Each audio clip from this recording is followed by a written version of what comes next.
Well, hello, everybody. Glad you're with us here. It is Thursday with Longshore and McKnight here on the program. So glad you're with us here. Our good friends at Bama Budweiser, Bud Light. Easy to drink, easy to enjoy, along with all of our other fine sponsors. Greatly appreciate their support and yours as well. Appreciate that. Hit that like and subscribe button. I'm John. He's Barry. Both in network controls today. Yes, it is the summer. It's personally still a little bit unbelievable that we are in the last week of June. When John and I have been together as long as we have, these things follow patterns and stuff. And it does feel like just, a couple of weeks ago, we're saying, man, Christmas is over. Time for the bowl season. I don't think Indiana's got a chance. I don't think, Alabama's going to get boat raced by somebody. It ain't going to be Indiana because they're Indiana. Yeah. Man, basketball, I don't know. Minnie Pearl doesn't look like he's got the juice. And I didn't seem like that long ago. No, really now, here we are in late June. Indiana did boat race Alabama. Stephen Pearl is going to be able to hang a banner at Neville Arena. It's an NIT banner, but it counts. Yeah. Yeah, it is. Yeah, and now here we are. Do that. Is that are you kidding around, or do they really do stuff like that? They're going to do that. They're going to do that. Okay. That's for sure. Getting rings and all that kind of stuff. I would think so. Oh. It doesn't have the same impact that it used to in some places because, face it, a lot of those guys have got those little 3D printed rings that you get for finishing second in the under 6 girls participation trophy. Coach pitch softball national regionals or something. Mm-hmm. But that is happening. Okay. And so here we are in June. The academic year is done. And we're looking forward more or less to the next year. Well, Barry, it's glad that you mentioned the timeline, the date, the month, all that type stuff. It is late June, the 25th, I believe. And this, I just was shaking my head. And I'm going to get into this a little deeper today. But this jumped off the page this morning. Did you ever think you would be reading, chatter about it? Tuesday night, 2 new additions to the Alabama recruiting class. Oh. 3-star edge Tyler Younger and 3-star offensive lineman Stafford Willis. Stafford Willis, by gosh, I don't know a thing about him. But if John were to say, hey, where do you think this school, you guess the school, which school has just got a commitment from Stafford Willis from Arab? Yeah. Oh, got to be Alabama. My first reaction would be probably, what you talking about, Willis?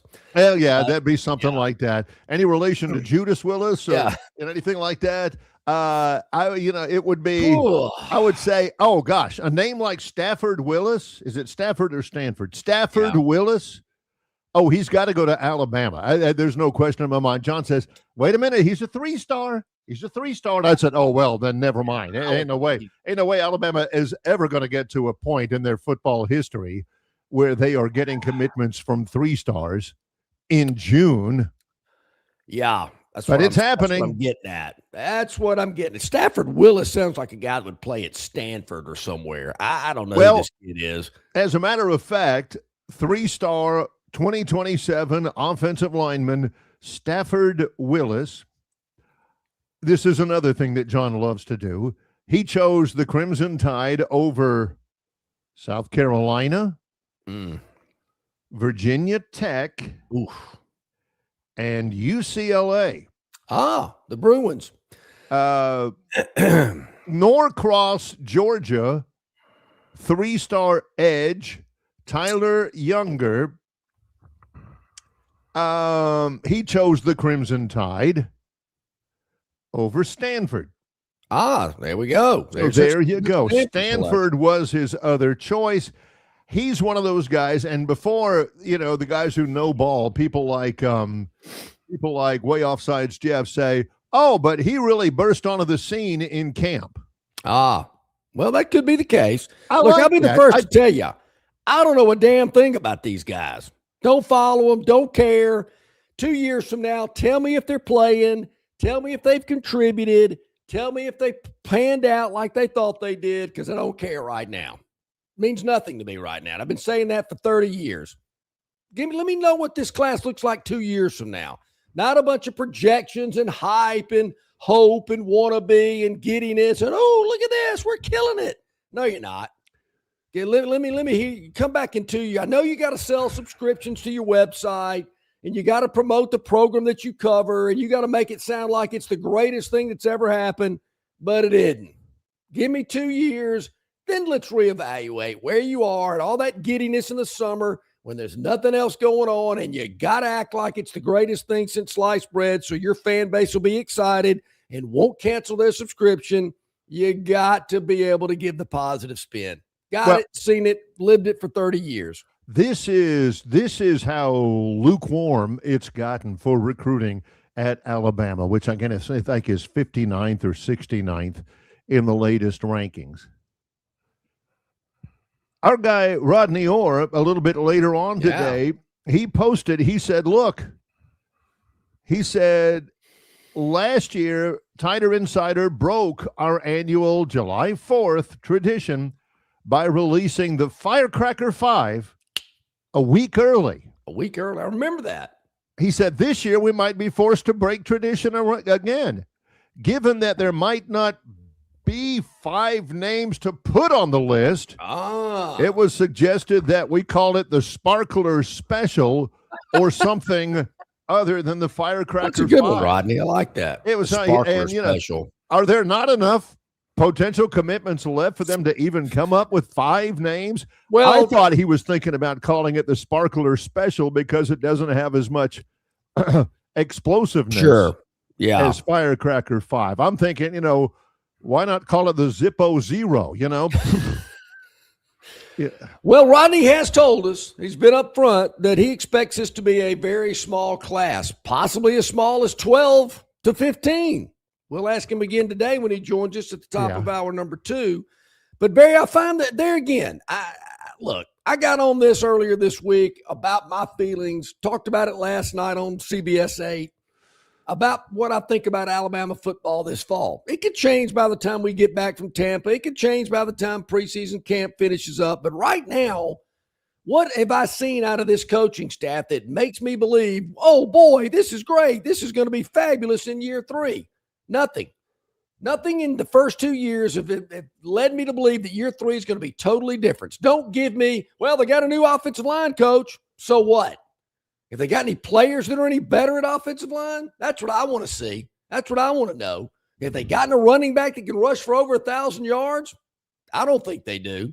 Do they have a seasoned quarterback? No. Do they have an alpha dog on defense? No. Is the schedule difficult? Yes. So that's how I form these opinions. And then today, Barry, I look at this, I'm thinking, 3-star edge, 3-star O-lineman. They need as many 5-star O-linemen as they can get. Then I'm looking at all the other commitments. There is one 5-star, Elijah Haven, the quarterback from Baton Rouge. Kind of makes you wonder, will he stick around when it's time to put pen to paper? Yep. 4-star quarterback Trent Seaborn. Well, one of those two will not be there in 2 years. And then everybody else following those 2 players are 3 stars. Every one of them. And don't give me, well, the kicker's a 5-star. Okay, I'll give you that one if that's the case. But the meat and potatoes, linemen, running backs, defensive players, 3-star, 3-star, 3-star, 3-star. What's going on up there? I like it. Again, the temperature is lukewarm amongst the Tighter Insider message boards. There's a guy on there who said, let's face it, black kids can't stay out of trouble. It's not racist to say it because it's true, which it's not true. And It is racist.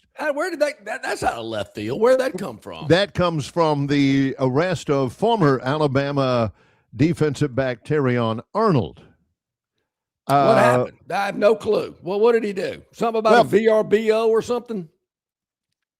I think it's an Airbnb. Oh, Airbnb. Yeah. Yeah. So that is a clue. But he's now with the Detroit Lions, and he turned himself into police who were looking for him. They're charging him with he was arrested, and he is facing multiple felony kidnapping and armed robbery charges tied to an alleged revenge plot after a robbery at his rented Airbnb while he maintains his innocence. This was down in Florida. Yeah. An arrest warrant was issued for robbery and kidnapping offenses. He is charged with 4 counts of kidnapping and 4 counts of armed robbery, offenses that carry a potential life sentence. Prosecutors alleged the alleged plot was a retaliation for 2 robberies at an Airbnb that Arnold rented in Largo, Florida, where he claimed over $250,000 in cash and goods were stolen. Yeah. So allegedly they stole it from him. So Terrion Arnold, who's a multi-millionaire in the National Football League, is going to go after them, kidnap them, allegedly, and hold them at gunpoint because he's going to teach them. Yeah, I mean, that is stupidity 101. You know, I'm a badass. I'm in the NFL. I'm going to handle this situation on my own. No, you're not. That's stupid. Absolutely stupid. Oh, nobody's going to tell me what to do. Well, Miss Terry used to tell you what to do. Maybe you should have given her a call. But, you know, that's just idiotic. You know, that's just the environment we live in. Nobody's going to tell me what to do. Nobody's going to not respect me. I don't give a damn about the cops. They don't, you know, the heck with them. I'm going to handle this myself. Okay. All right. Now see what position you've got yourself in. You know, 6 months from now, you're going to be thinking, why was I such an idiot? What was I thinking about? Totally stupid. Yeah. You know, I have no feeling for that. I mean, so what? That guy's dumb enough to do something like that. He deserves everything he's got coming. But other than that, on the Tighter Insider message boards, some guy says, boy, this is just the subject heading. This is not the entire. Boy, we are loading up on 3 stars. Yippee. Yeah. He actually goes with a John Yippee card. Yippee. Did he give you lip flutter too? I mean, you know me, Barry. I don't follow this recruiting stuff. I mean, yeah, when it's done, let me know what happened, who they got, yada, yada. 2 years from now, let's reevaluate. But I just happened to see this article at Bama 247, and I'm thinking 3-star. And then I look at the list of other players that have committed. They're all 3 stars. I mean, You got to be kidding me. Well, and folks, you're getting on my case because I'm thinking, convince me Bama can do better than 8-4. What are you seeing in Tuscaloosa that convinces you, oh yeah, this team's going to go 10-2, 11-1? What are you seeing that I'm not? And when we hear these guys that played up there and played around the league and they go to practice in August, oh, they look great. Are you going to believe them again? Are you going to get suckered in like you did last year? Man, this offensive line looks fantastic. Worst I've seen in Tuscaloosa since Jimmy Fuller was coaching that position. Wow. Well, Shot in the Dark says, if Bama finishes the regular season at 9-3, then CKD, that's Coach Kalen DeBoer, needs to leave. If Bama finishes the regular season at 9-3. Well, who was that again? Who said that? That is Shot in the Dark. Well, Shot, where are they coming up with the $90 million to pay him off? That's right. And, of course, Paul Crew later on asked the big question, well, will 9-3 get us in the playoff? Probably would, all right? So you're going to fire a coach who gets your team into the playoff? They're not going to do that, but they're at 8-4. I'm not sure they are. Well, yeah. And there again, today on the 25th of June, I'm solidly at 8-4. But I do have the right to adjust my prediction between now and the start of the season on September the 5th against the mighty Pirates of East Carolina. Now, that's September the 6th, I might be going, 7-5's looking a little better than 8-4, but we'll wait and see. Well, you know, Barry, another thing we shy away from on this program, I guess, but I know I am guilty of it. Comparing. Why are you comparing those two teams? You shouldn't do that. Who cares? Who worries about what they're doing? When we get back, I do want to compare. I'm going to admit it. I want to compare when we get back. Which is not, the fact that he wants to compare is not a shocker. The fact that he admits that he wants to compare never happens. Because, my therapist told me, Barry, I need to come clean. I need to tell everybody how I feel. I don't need to hold it back anymore. The gist has always been if John says the Aubs are comparing themselves with Alabama, you don't need to be comparing yourself to Alabama. But, what are they doing? For him to compare Alabama to Auburn or Auburn to Alabama is perfectly fine. But if anybody else does it, hey, you don't need to compare. Be your own program. That's how it works around here. He's John Longshore. I'm Barry McKnight. It is Longshore and McKnight in association with Yellowhammer News, presented by Bud Light. Located just 8 miles north of Alabama's state capital, Capitol Hill features 3 18-hole championship courses. With more than 1,500 acres of golf and nature, the pure magnitude of this facility is amazing and allows each course to be drastically different from the others. Capitol Hill also features an innovative 360-degree driving range 400 yards in diameter. Capitol Hill offers a fully stocked pro shop with the latest equipment and apparel. Great food and beverages in the clubhouse can be enjoyed both before and after your round. Get your group together and hit the trail. Go to rtjgolf.com/Capitol Hill for tee times and more information. Hey, where's the beer guy? Bud Light here? You got a Bud Light? Bud Light? I'm here, Bud Light. Bud Light here? Bud Light here? Bud Light here? Bud Light where? Bud Light here? Oh, Bud Light there. I missed that because of you. You did not miss that play because of me. Tough to stop talking this way? Yeah. It's actually kind of fun. Hey, I got your Bud Light. Oh, nice. Never mind. Anything for the clean, crisp taste of Bud Light. What'd I miss? I have no idea.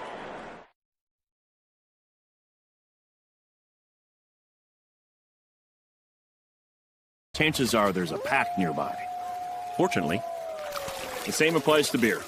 Head for the mountains of Bush.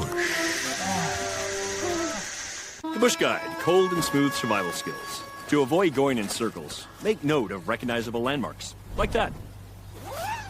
What's wrong with going in circles? Different circles, Ross. Okay. Head for the mountains. All right, welcome back in, everybody. Glad you're with us here on this Thursday. Rodney Orr, Tighter Insider, top of hour number 2. Jason Caldwell, Auburn Undercover, in about 10 minutes. Is anybody expecting, leading off this segment, that John is fully embracing and ready to compare Kathy Ireland versus Cindy Crawford? No. Is he willing to compare the Scotland uniforms in the World Cup to the American uniforms? Brutal. Let me guess. Well, I think we all know when John says, I'm going to compare. I have an idea what he's going to compare. Yeah. Here we go. And usually, there's some instances where a comparison is valid. They say comparison is the thief of joy, but yeah, I think people have used it far too often. Kind of diluted it from its real maximum effect, like I'm about to express right now. So I'm thinking about this, and I've caught a little crud from the Bama Nation. 8-4, and you say the running backs suck and the offensive line isn't any good? Yeah, true, I did. Since the Jimmy Fuller era. Yeah. Wow, which caught me right there like, whoa. Wow, that's a long time. All right, so allegedly, Barry, there's a couple of 5-star stud quarterbacks in Tuscaloosa. Is that what you're hearing? More than a couple. Know, don't forget, you got this incoming freshman kid that's that was all Oklahoma or something like that. Yeah. Okay. Have they ever taken a meaningful snap in a D1 college football Power 4 game? Maybe Austin Mack did, but I don't think so. I don't think so. I say no. All right. So who's got the better quarterback room right now? Auburn with Byron Brown, who's got a lot of experience playing big-time college football, and a lot of people, including Tom Luganbill, think he's one of the top 5 best quarterbacks in the SEC. Who's got the better room? But you forget, I know Austin Mack played a little bit in the Rose Bowl. It wasn't meaningful because they were getting that tail That was kick. Impressive. And that's about it. Okay. But I like experience. Don't forget this. Byron Brown in shorts and no pads was throwing at a camp this spring. An elite camp, or he was a counselor or something, and he threw a couple off target. He did. That's the red flag right there. I know none of the Alabama quarterbacks have played a meaningful snap in a college football game in their lives. Yeah. But, John, let me text you a video of Byron Brown throwing in an empty small stadium at a football camp a month ago, 2 months ago. That's where the gravy is on the biscuit. If you're looking for that clip, Barry, just go to Tighter Insider. I think it's somewhere there. That's where I saw it. I think it's about 17 or 18 different places. Hey, don't forget this. So just think about it. You allegedly have several 5-star quarterbacks in Tuscaloosa that there again have not taking a meaningful snap in a big-time college football game. True. And you got Byron Brown over at Auburn, who is taking many meaningful snaps in big-time college football games. What program's got the best quarterback room right now? Well, I'm on thin ice here. I'm on shaky ground because his coach says, John, be careful. You're on the verge of losing your press pass and all the Eskimo pies you can eat at the University of Alabama Tuscaloosa campus. You better pump more sunshine. Well, Coach, I will give Alabama credit. Because in 30 years, I've been critical of that program from time to time, and I certainly have showered praised as well when need be.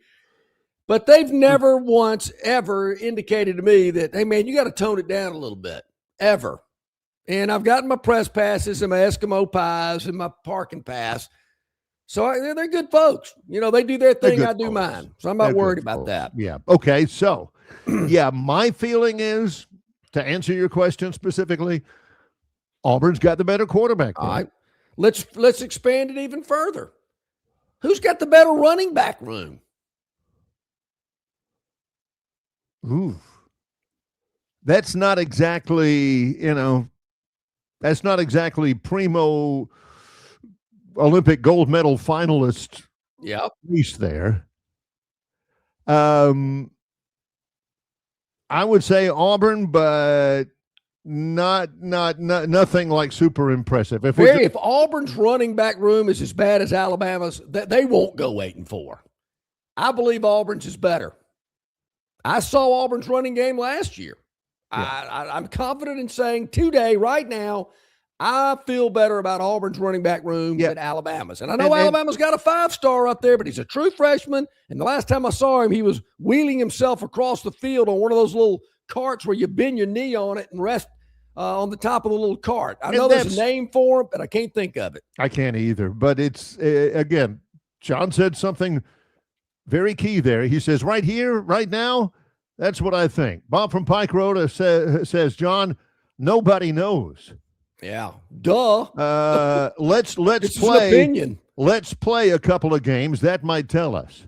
If I flip this around, we'll find out a lot once they actually get playing. But if I flip this around, Barry, today, let me tell you, Barry, Bama is going 12-0. They are going to be dominant. Don't worry about what happened over the last 2 seasons. I know basically the coaching staff is still there intact, a couple of changes here and there, but I'm telling you, they're going 12-0. Would I be getting responses like, you don't know, let's play a couple of games before you make that statement? Hell no, I wouldn't. Oh, you're right. Preach on, brother. This is great. They don't want to hear the fact that they got a coach that in 2 years has not been impressive. They got a bunch of 3-stars on their recruit list. Their running game is non-existent. Their offensive line was the worst I've ever seen in covering Alabama football since Jimmy Fuller. They got a couple of quarterbacks that have never taken a meaningful snap, and they don't have an alpha dog on defense. But they don't want to hear that. All right, let's go to the next position group. All right. I do think Auburn's got the better running back group. But it's still not.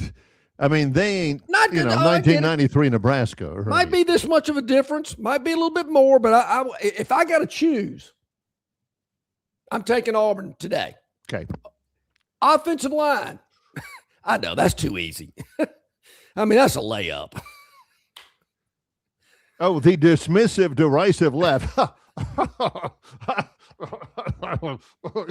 Yeah. That's also one of my favorites out there. Love it. Yeah, that one's too easy. All right, wide receiver group. I'll give it to Bama. It might be close, but I guess Bama's got a better wide receiving core, but got to get the ball to them. You say that now that you know that Duke Smith is no longer on the team, Sure, it's easy to say now that Auburn doesn't have. I forgot about Duke Smith, yeah. Duke Smith.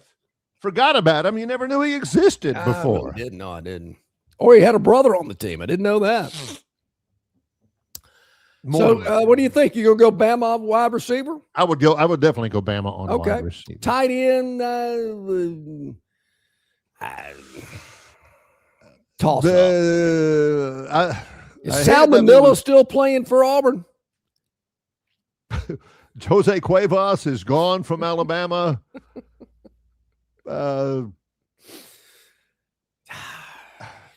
Is there any position on an offense, any position grouping? Yep.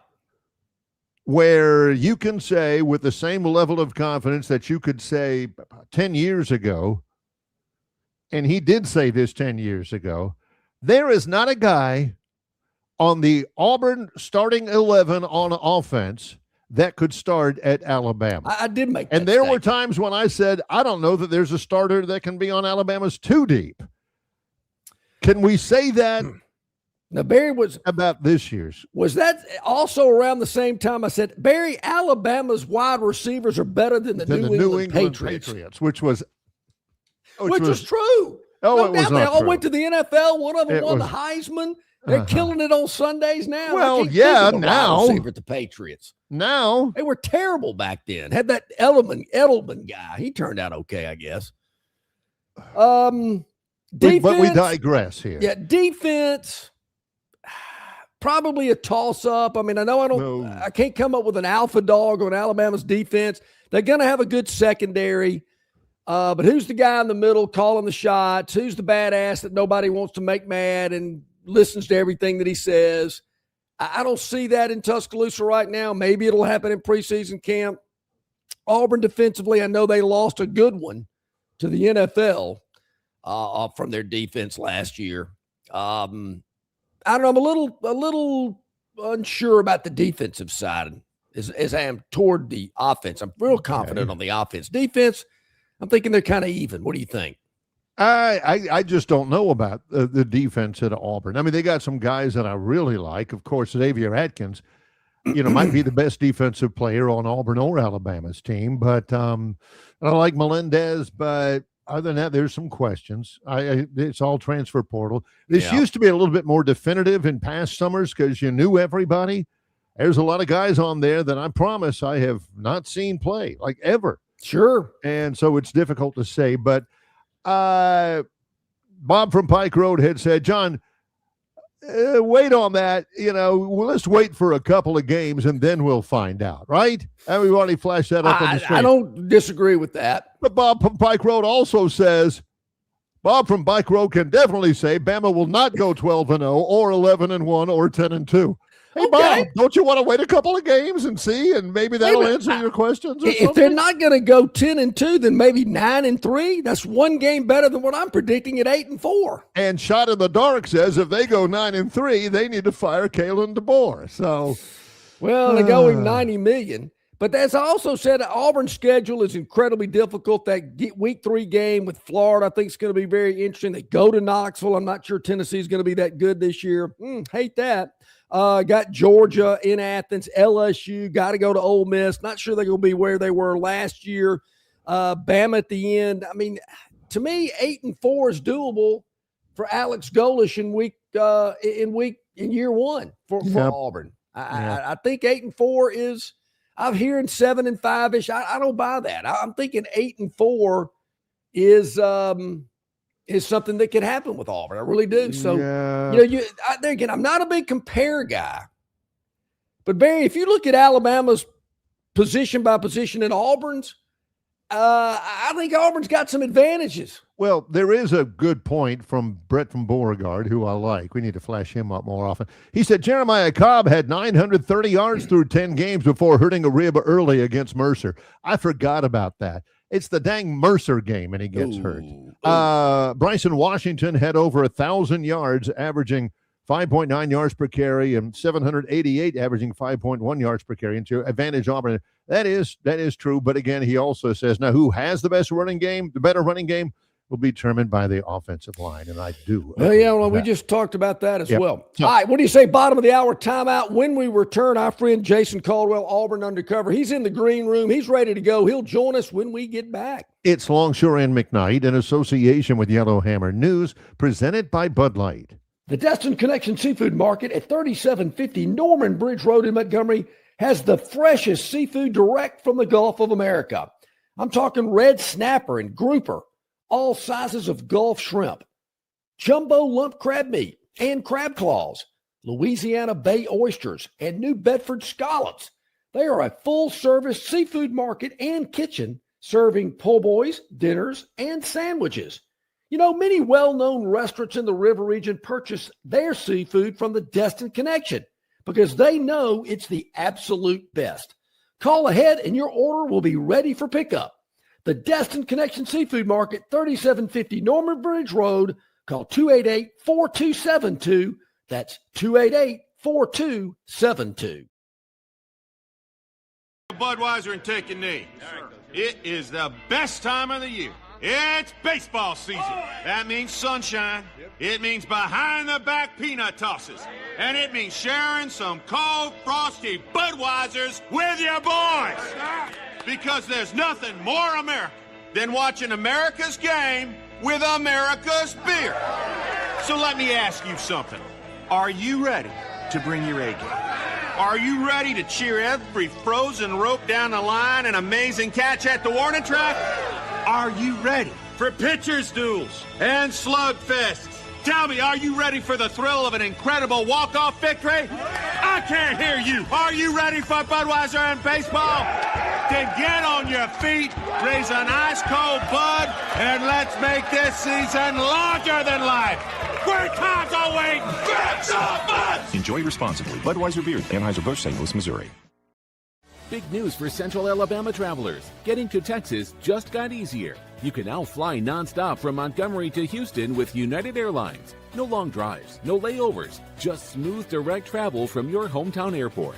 Whether it's business or a weekend getaway, Houston is now just one flight away. Spend more time there and less time getting there. Fly nonstop to Houston. Fly MGM, where travel feels easy. Book your trip today at flymgm.com. Well, Barry, coincidentally, my sister and brother-in-law are flying into Montgomery from Houston today. Very nice. Montgomery's newest service via United Airlines, and they've certainly taken that multiple times. It's been extremely convenient, and you can take advantage of it as well. Just check out flymgm.com for all the information. Hey, Jason Caldwell, Auburn Undercover, joining us here today as he does on Thursdays. Jason, hope you're doing well. Thanks for joining us. I'm good, guys. How about y'all? Doing really well. I think it was 2 months ago today that Auburn baseball run rules Oklahoma at Plainsman Park to win the series against the Sooners. At that point, Jason, looking down and seeing what you saw and working the game and covering it, did you say, I know Auburn won that series against the Sooners, but I'm telling you, Oklahoma's going to win the national championship?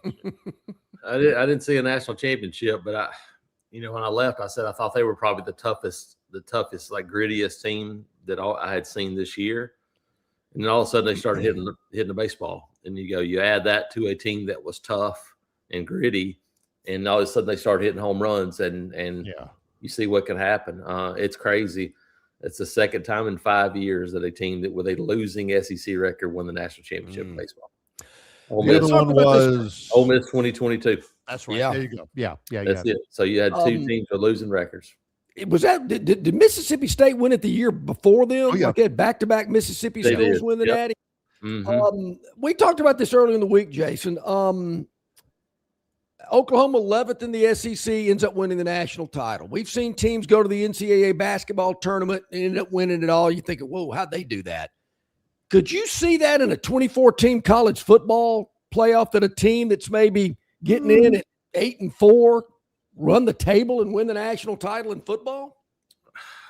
Maybe, but you're still talking about a 3 seed in a 64-team tournament. You know, you're not talking about team. The equivalent of this would be the 38th team win a national championship, something like that. Because if you seeded teams from 1 to 64 in the NCAA tournament, Oklahoma's probably somewhere in the 30s. Not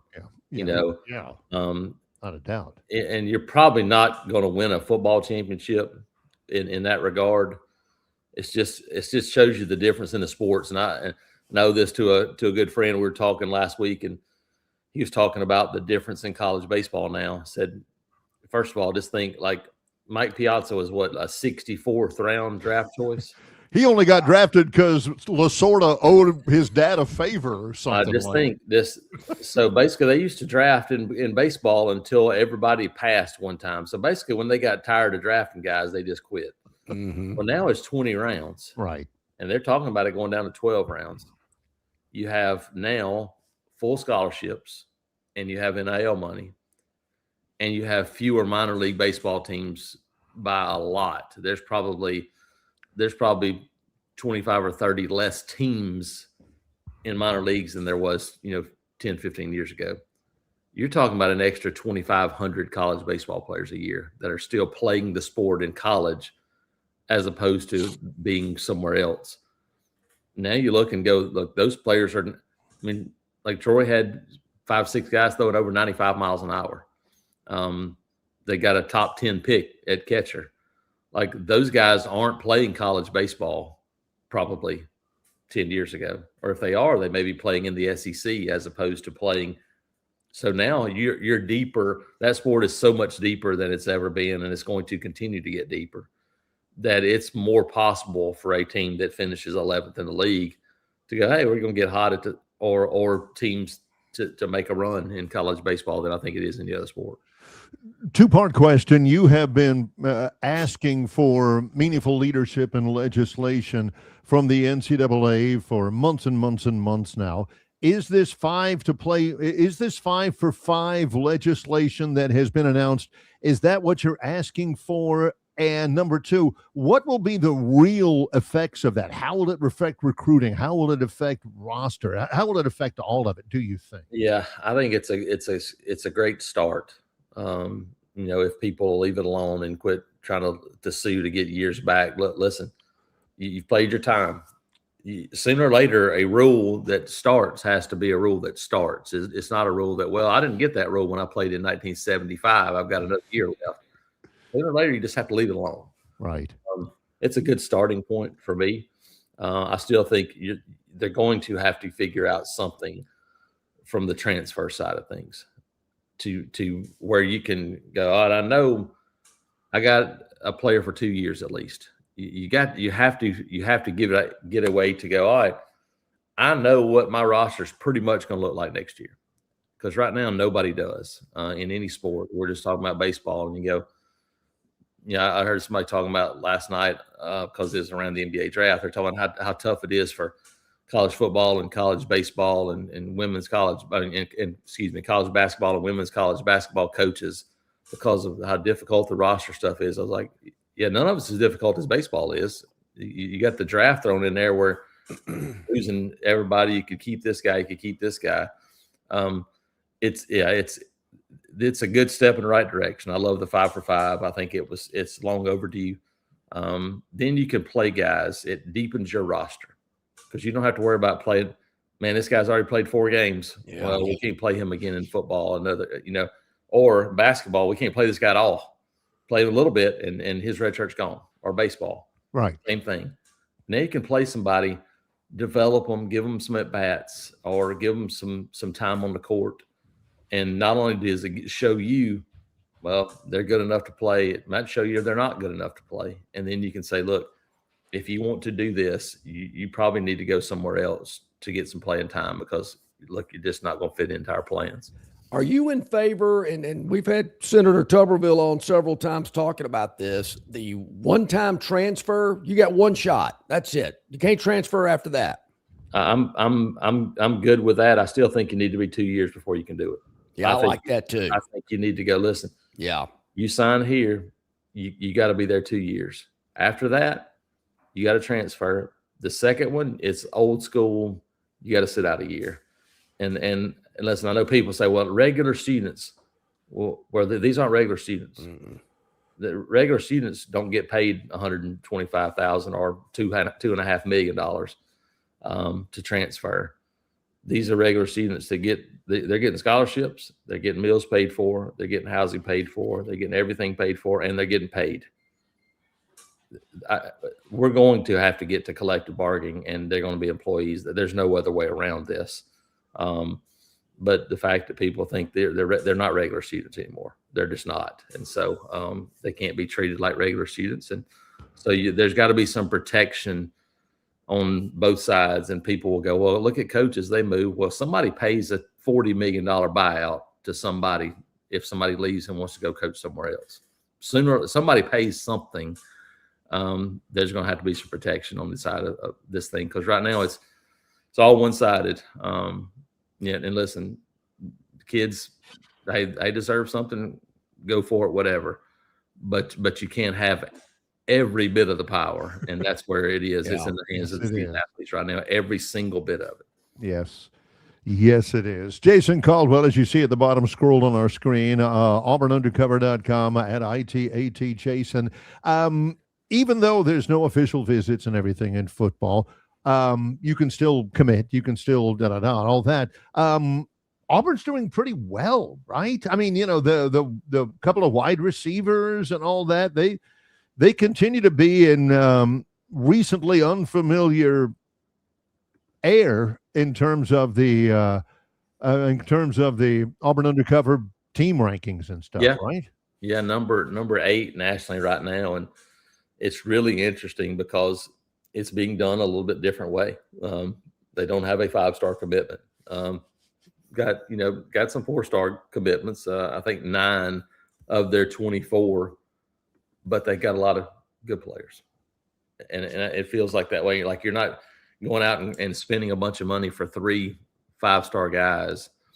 You're recruiting offensive linemen. I mean, it feels like there's a whole team already committed in this group. When you think about quarterback, a couple running backs, a couple wide receivers, a tight end, a few offensive linemen, like it feels like.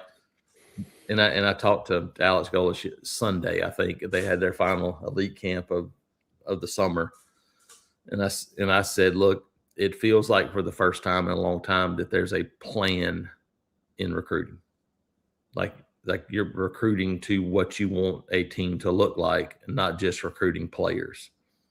And he kind of like nodded his head a little bit, but it does.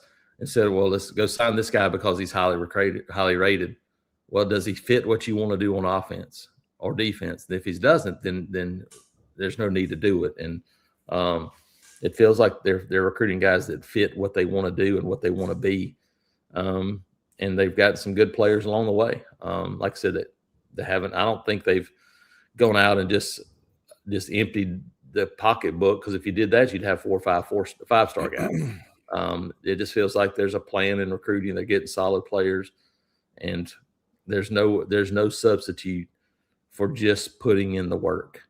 You got to work in recruiting. You have to get guys on campus. You have to take visits. You have to go out, and they were out on the road and then had guys in multiple times, and it paid off for them. Has that been an issue before? I mean, with other coaching staffs? No, I think like Hugh Freeze's staff worked really hard, and I think they recruited well. It just didn't work out. I thought they had some good players on campus. I thought they were talented. It just didn't work. Ryan Harsin's staff didn't. He was a good football coach, but they weren't going to get the players. It just wasn't going to happen. And then look, Gus Malzahn, and they recruited good players, but as I've said time and time again, they did not recruit offensive line well enough. They did not bring guys in to develop offensive linemen, and you get caught short.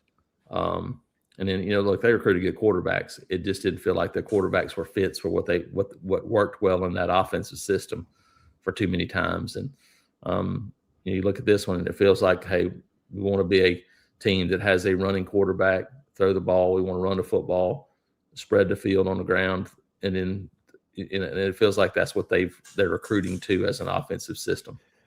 When is the last time, Jason, that, because I'm feeling it, I'm hearing the positivity with this recruiting effort by Alex Golesh. When's the last time you think you or Auburn fans felt as good about recruiting as they do today? Oh, I mean, look, Hugh Freeze and his staff recruited well. I mean, they signed some good classes. When you look at what they were able to do, the last few years, and so I think you look and go. Getting talent. Auburn finished 9th in 2025 in the country recruiting class. So they finished in a top 10 class that year. So they were able to get some talented players on campus. It just didn't fit. So I think there was some. Look, that's the thing about it. You can be excited about it, but you also know it comes with an asterisk. Okay, you still got to go win football games. Yeah. In the end, it's a piece of the puzzle. It used to be the entire puzzle. It used to be how well you recruit will ultimately determine, wins or losses, and not necessarily would it guarantee that you would be a national championship contender, but it almost assuredly would guarantee that if you don't do it, you have no chance. Well, now transfer portal can get you into the mix as quickly. If you haven't recruited very well, you just go sign a bunch of transfers, and it works as well. Would you consider losing Duke Smith a significant loss? No, I mean, had never played it down. So, I mean, a really talented kid, a guy that was going to have a chance to go out and compete. But no, at this point, like he had not played. He showed some things in the spring game, but had not been consistent up to that point, even in the spring. So, no, it's unfortunate. Because he's a guy that has a lot of talent.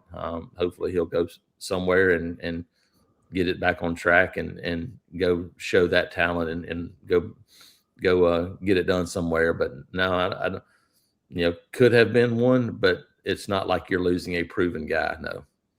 Had a comment earlier I wanted to follow up on from our chat line, Jason. John and I were discussing the relative merits of the running games at both Alabama and at Auburn, and one of our chatters pointed out that Jeremiah Cobb had 900-something yards before he got hurt against Mercer, and Bryson Washington, was extremely productive before, but it all comes down to the offensive line. How has the offensive line recruiting gone? How has the offensive line talent acquisition gone? Can you confidently expect better things from that group? Yeah, and I thought when they ran the football last year, they ran it well. They just didn't run it enough. I think you say the same things about Auburn and Alabama both. When they said, "Hey, we want to run the football," they were both able to run it. Neither one of them ran it enough. And because I think going back to I think it was Oklahoma, Texas A&M. I think Jeremiah Cobb had 8 carries total in those games, and you're like, it just went away for a while. Came back, but the thing you have to add into Auburn is you also have another 1,000-yard rusher in Byron Brown. Yes, so you have 3 guys basically that ran for 1,000 yards last year, and so the offensive line is going to be a question.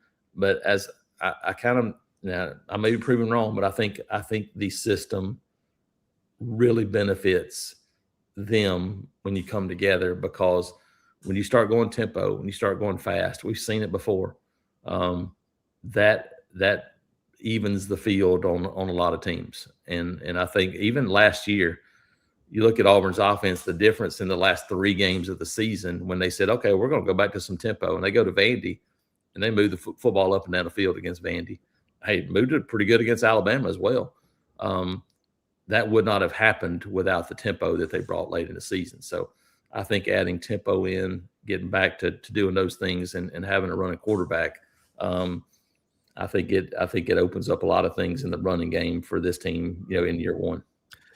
Jason, I know you're a golf fan. I wanted to get your thoughts about the crowds at the U.S. Open. And we've seen this at other golf events. You don't see it at Augusta, but you see it elsewhere. I wonder if it's alcohol, if it's the widespread gambling, and these people are gambling on individual players or groups of players, whatever it may be. Or the breakdown of American culture and society. Yeah, absolutely. Yeah. What's your thought?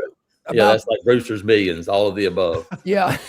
Great movie, people. Yeah, that was a great reference. Wasn't that the one that had the train going through the outfield? Yeah. Mm-hmm. Your thoughts? What's the USGA do to stop that? Man, I don't know. Because you're right, it was embarrassing. It really was. No, hey, say what you want to about Wyndham Clark, do those things, but I think, as Barry said, like sooner or later, everything doesn't have to be public. Like you just look. There are lots of things I don't like over the years. Do I go screaming in public? No. You just go root for the other guy. And I think that's become part of the culture is instead of rooting for your team, you root against the other team. So they cheer for Scotty Scheffler. And when somebody else does something good, you just sit there. But no, I don't know what the USGA does. Listen, I know what the Masters does, which is, hey, if you do that, you're gone. Print it on the tickets. Add extra security and say, listen, we're not going to put up with that. And, look, this kind of all started out in Phoenix when you add, a party thing, and then Live Golf does their thing and goes, let's turn the golf course into a party. Listen, all for having fun, but not to that extent when you start doing it that way. And so, they're going to have to do something. And look, most of the times these things happen in New York, and it's as bad as it is. And listen, and that happened in the upper crust of New York right there. Cause I've never been there, but like they say, like, look, to get to the Shinnecock Hills, you have to want to go. You're not just going to go, hey, let's just roll out there right now. No, you got to ride a train, and it takes a long time to get there. So this is not the average golf fan that's doing this. And so, I think they're doing a really, really good job of selecting places first and foremost. But they're going to have to make a concerted effort to go, listen, we're not going to put up with that. And hopefully it'll get fixed a little bit anyway. Well, here we are, late June. There's no sports going on right now, but boy, they are cranking out content at auburnundercover.com. Give us an idea of what's going on, what the focus is these days, and how people can subscribe.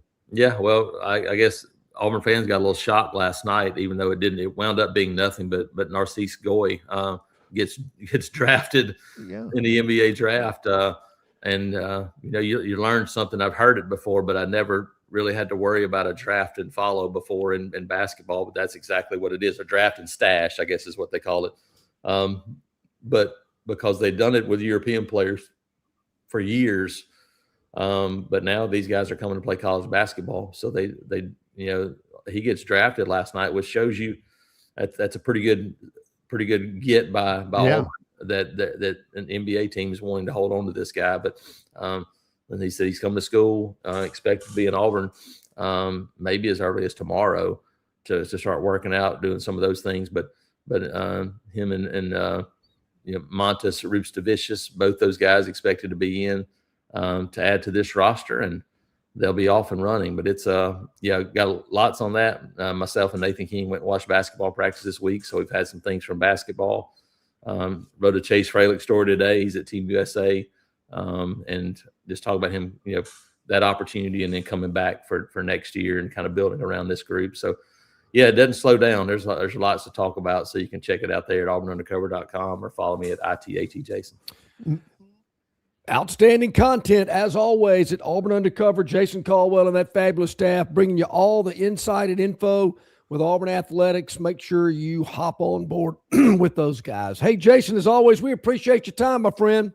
Thanks, guys. Appreciate it. Appreciate you. Yes. And Jason great Caldwell. content. Great interview there with Jason. Always is. It is good stuff. No question about it. Coming up in a moment, it's Rodney Orr, the Tiger Insider, set to join us here. It's not a really super newsy sports day. The draft is wrapped up. Terrion Arnold makes national headlines. 4 charges of armed robbery, 4 charges of kidnapping, maximum sentence life in prison. The United States men's soccer team in the World Cup plays tonight at 9 in the group stage finale. They've done really well. People are thinking, they might make some noise in this deal. And Wimbledon is on the doorstep as well. We've got a lot going on. One thing I want to ask Rodney, I think I saw this at TI the other day. The Sparkler special? For what it's worth. Yeah. No, it wasn't the Duke Smith story on TI, even though I did see it there. Plenty of times. Yeah. So Auburn's got, 24 commitments? Is that what Jason said? Correct, yes. Bama's got, 12? I can hunt it up, but it's around there, yes. Yeah. For what it's worth, Barry, and I don't do this type stuff, math was not my forte. Even though I made an A in finite math, it's still not my forte. I'm looking here just for that. I'm in the load more. Hang on. But allegedly, if you average up, shake them in a bucket, spread them all out, and do the hokey pokey, Auburn's 24 commitments and Alabama's 12 commitments. According to 24/7 Sports, Alabama has 11. 11. Allegedly, Barry, and I'm just, don't shoot the piano player. I'm just telling you what's been reported. Great. That some type of algorithm or math fraction problem, if you average up all the stars, I love this one. Hey, if you average them up, that Auburn's average star rating is slightly, and I mean ever so slightly, higher than Alabama's. I mean a gnat's eye. So if that makes you feel a little better, even though the numbers aren't as big, I'm told when you add, now I don't know how you average a bunch of, that 5-star that Bama's got really must move the needle. But that's what I'm told. Alabama's average star rating, according to 24/7 Sports, is 8. I'm not talking about individually. Their entire is 88.60. Auburn's I'll take it. Is 88.75. Yeah. No, John, no. They are not going to roll Toomer's Corner over that. As a matter of fact, I don't think if I slapped a big head 100 right in front of John, he could repeat again what he just said about all of that. No, roll it up in a cup and throw it out there. And do the hokey pokey and then all this. That will not fit on a banner at Jordan-Hare Stadium. I will say this, this and this and this. This is so close. Actually, I'm told, don't shoot the piano player or whatever. I'm told. Here's how it's hard to get behind it when you phrase it that way. Let me phrase it this way. In Longshore Ease, I'm in the classroom. I'm taking the final. I've got an 88.6 average or maybe an 88.75. Don't know. But the professor goes, hey, if you're happy with your grade, you can go ahead and turn that final in right now and not deal with it. Done. Great. I'm out. The professor doesn't even finish the sentence before that paper is on his desk. That door to the classroom is shutting behind him, and there's a little swirl of dust in the pathway between the desk and the door. And back then, Barry, 40 years ago, I probably was lighting up a cigarette, walking down the hall, going out to the outdoor quad to walk back to the house. Suckers. Thinking, wait a minute, I'm going to take this final and maybe get an A. I don't need an A. I got a high B. I'm good. I can walk out of this room right now and never come back. I'm done. Let's take a break. We will come back, though. Yeah, we will. And brought to you by the Destin Connection Seafood Market. It's Rodney Orr, the Tiger Insider. at TiderInsider.com, home of the Sparkler Special. Yes, sir. It's Longshore and McKnight in association with Yellowhammer News, presented by Bud Light. Well, Lyle has done it again at Marguerite's Exquisite Jewelry on Vaughn Road in Peppertree. Mention Longshore and McKnight and buy any of their 3-carat lab-grown diamonds for just $999. You heard me right. Any of Marguerite's 3-carat lab-grown diamonds for just $999. Mention Longshore and McKnight to get this incredible deal all month long in June. It is Lyle's June special at Marguerite's Exquisite Jewelry, open 7 days a week in Peppertree, adjacent to Chappie's Deli on Vaughn Road. Go by and mention Longshore and McKnight to take advantage of their 3-carat lab-grown diamonds for just $999 at Marguerite's, where they make it. They really make it.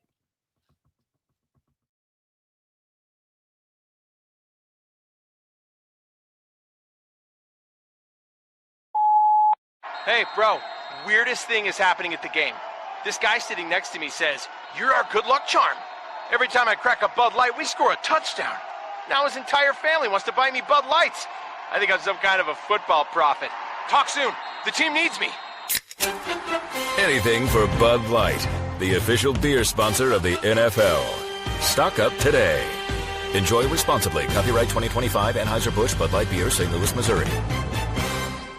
This summer, Dixie Electric Plumbing and Air is on a Jurassic hunt for the oldest HVAC systems and water heaters in town. If your system is a fossil, now's your chance. Replace it between June 1st and July 31st, and you could win big. We're giving $2,500 back for the oldest HVAC systems and $1,000 back for the oldest water heater. Even if you don't win, you still score major savings on your new HVAC system, water heater, generator, and or garage door. Don't let your systems go extinct. Call Dixie, and it's All right, welcome back in, everybody. Glad you're with us. A couple of minutes past the top of the hour. You mentioned the Destin Connection Seafood Market, who proudly sponsors Rodney Orr, the Tider Insider, here each and every week. Barry, it's the final week to get spicy boiled crawfish. David tells me crawfish has been extremely popular this spring and summer, but it's the last week of the spicy boiled crawfish. They've got the, of course, the other crawfish there for you as well. Call ahead, 288-4272.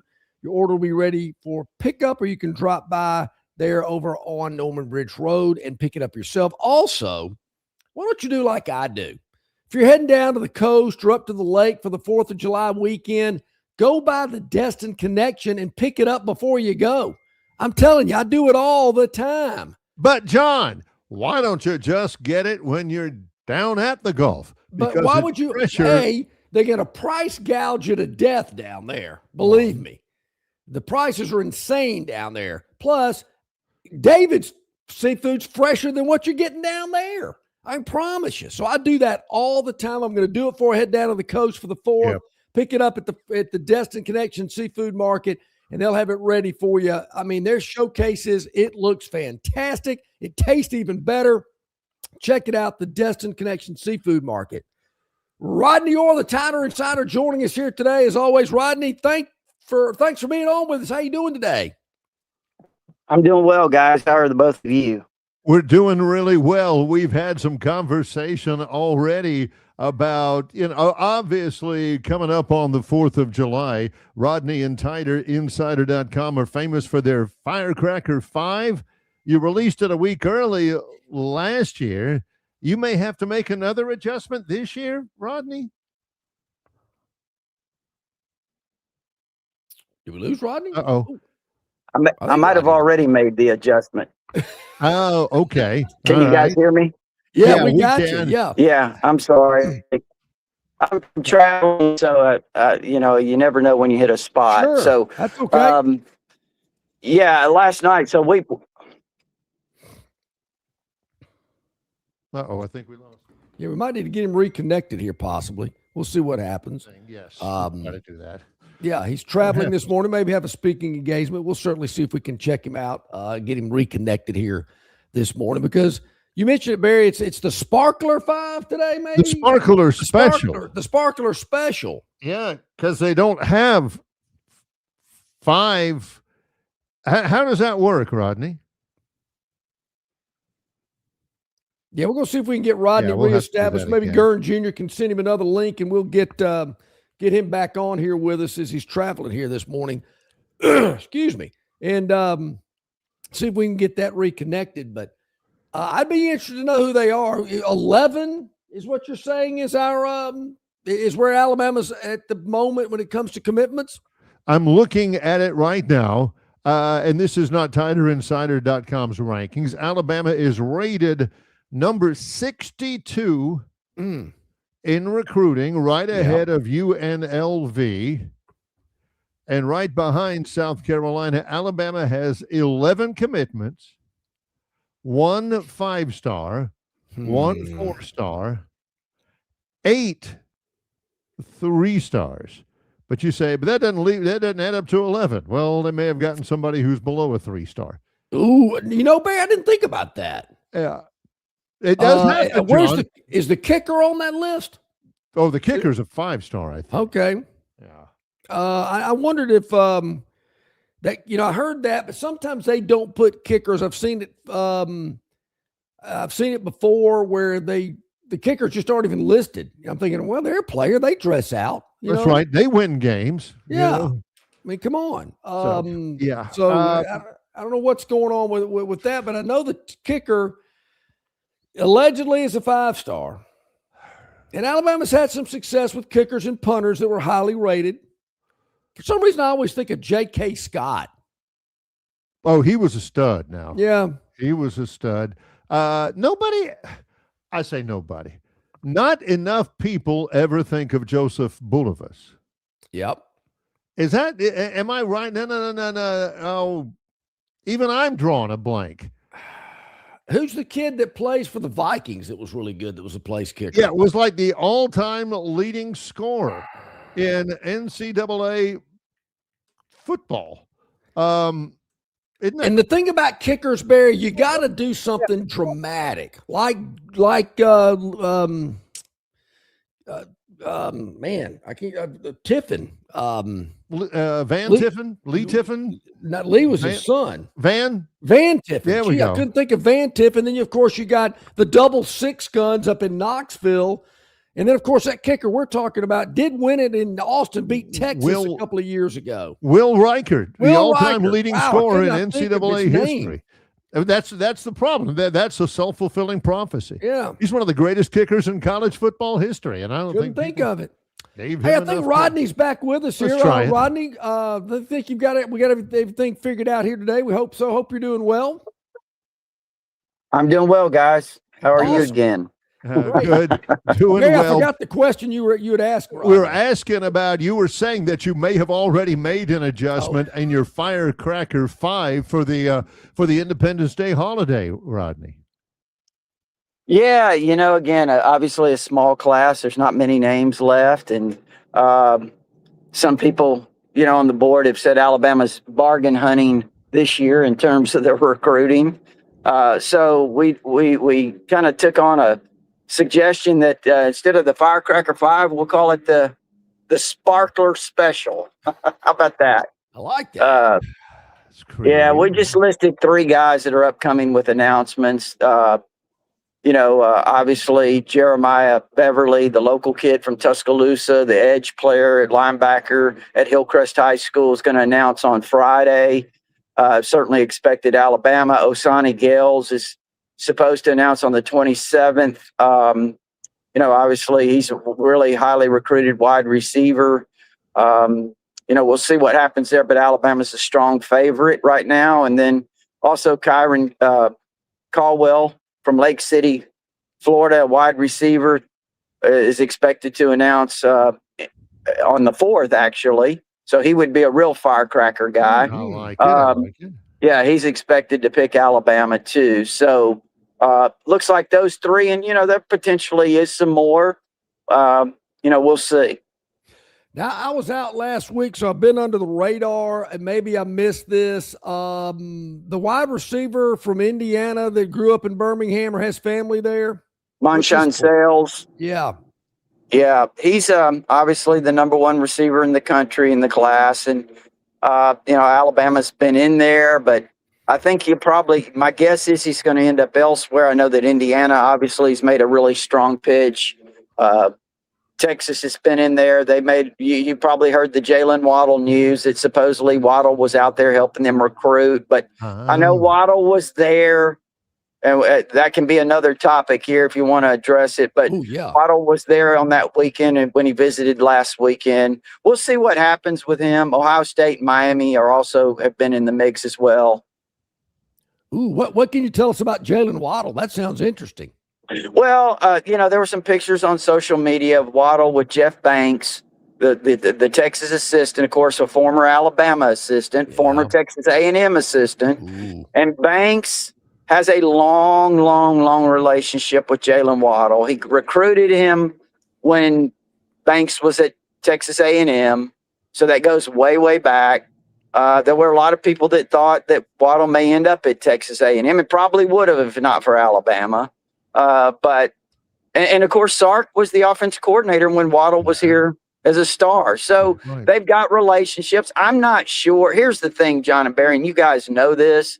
I'm not sure that Waddle was, and maybe there's reports too. I haven't seen anything that verified exactly what happened in terms of Waddle's influence and impact there on that weekend. But, guys, look, Michael Penix showed up in Tuscaloosa and to visit his former coaches. So it really doesn't matter that a guy goes out there. He's got relationships with him. That's one thing. Now, is he out there actively recruiting and saying, hey, you should come here, not Bama or something like that? That's a totally different thing to me. True. That is a good point. That is a different.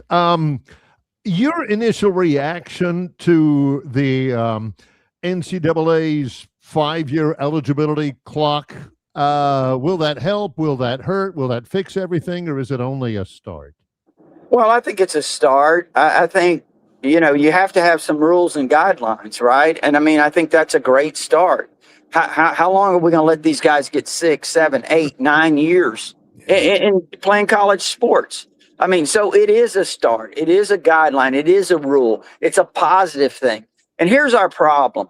And I think, again, without getting off into all the issues we have as a country, one of the things is we just don't have rules anymore.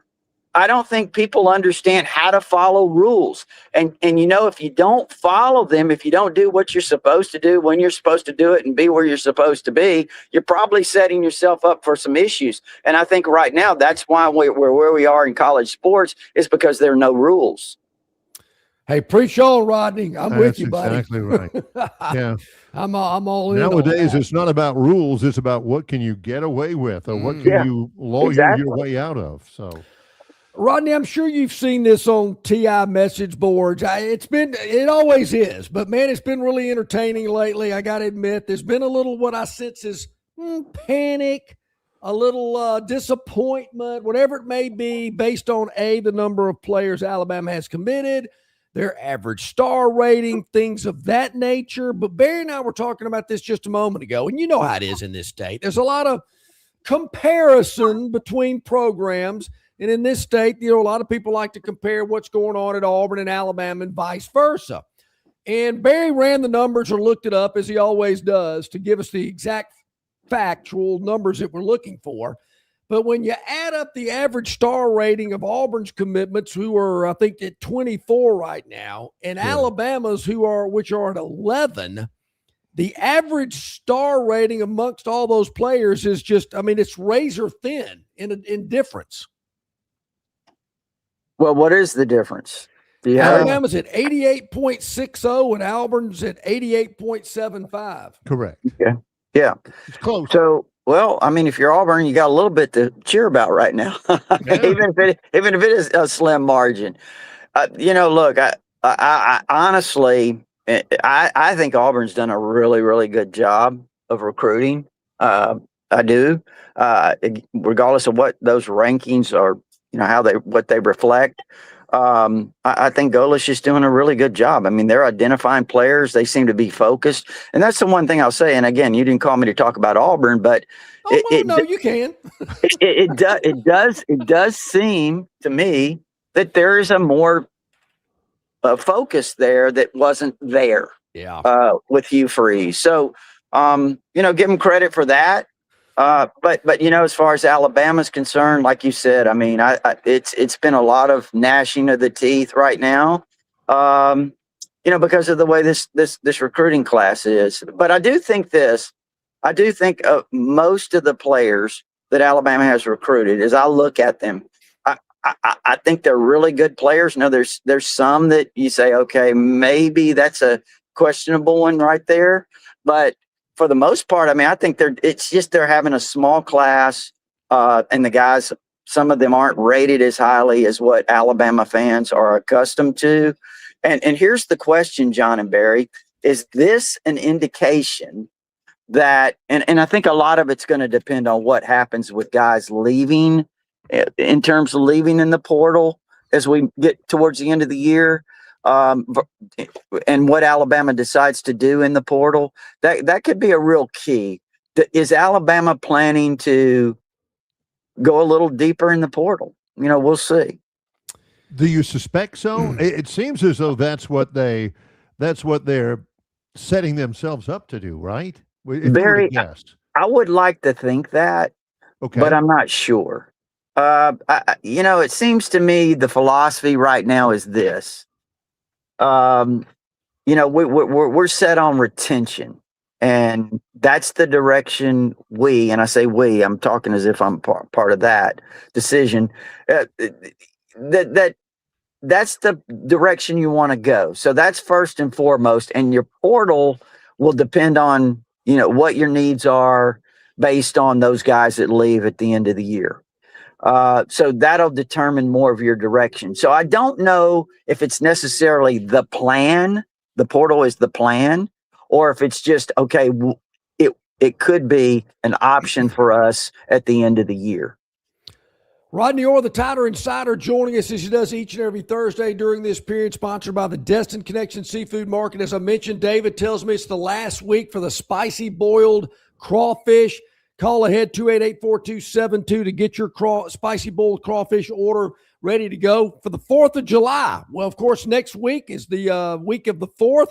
Folks looking forward to that. Get all your seafood at the Destin Connection. Take it to the lake. Take it to the coast. Don't deal with people down there. It's the freshest seafood available. I'm telling you, David's Seafood is fresher than anything you can get down there. I can promise you. So go ahead and get that for all of your 4th of July celebrations from the Destin Connection Seafood Market, 3750 Norman Bridge Road, or call ahead 288-4272. Rodney, earlier this week, I caught a little heat. It's okay. I get it. I understand. It's just my opinion. It's just some thoughts that I've had. And I'd maybe like for you to convince me otherwise. But I made the statement that I think Alabama's looking at 8-4 this fall. I think there's several factors in which I said this. Number one, I think the schedule is going to be, difficult to manage through 12 games. I see 4 games on there that I think are going to be very difficult for the Tide to win. But more importantly, Rodney, the quarterback position, I know they're heralded. I know they're 5 stars, but I've never seen them play a meaningful snap. The running back group, I just have no confidence in. And then you've got a freshman that's coming off an injury, an offensive line that last year was embarrassing. I don't know how they're going to get that changed in 6 to 9 months. I don't see an alpha dog on the defense like we had when Saban was there with the Rolando McClains and Dante Hightowers and people like that. And then basically this coaching staff that I've seen for 2 years is still intact. I mean, you've had a few changes here and there, but basically it's the same staff. Convince me that this team can go better than 8-4 this fall. Well, look, I think they could kind of get on a Bill Curry type 1989 roll. And I say that because those first 5 games are really, I think, an opportunity for this team to grow, develop, start to gain some confidence in those first 5 games. And I think if that happens, come that Georgia game in game 6, Georgia comes into Tuscaloosa. You've got a lot of fanfare. You got a lot of enthusiasm. You got a lot of energy. You've got a young team that's gaining confidence, and you win that game. And then all of a sudden, people are talking about Alabama again. Yep. You said convince you. I don't know if I can do that, but I can't either.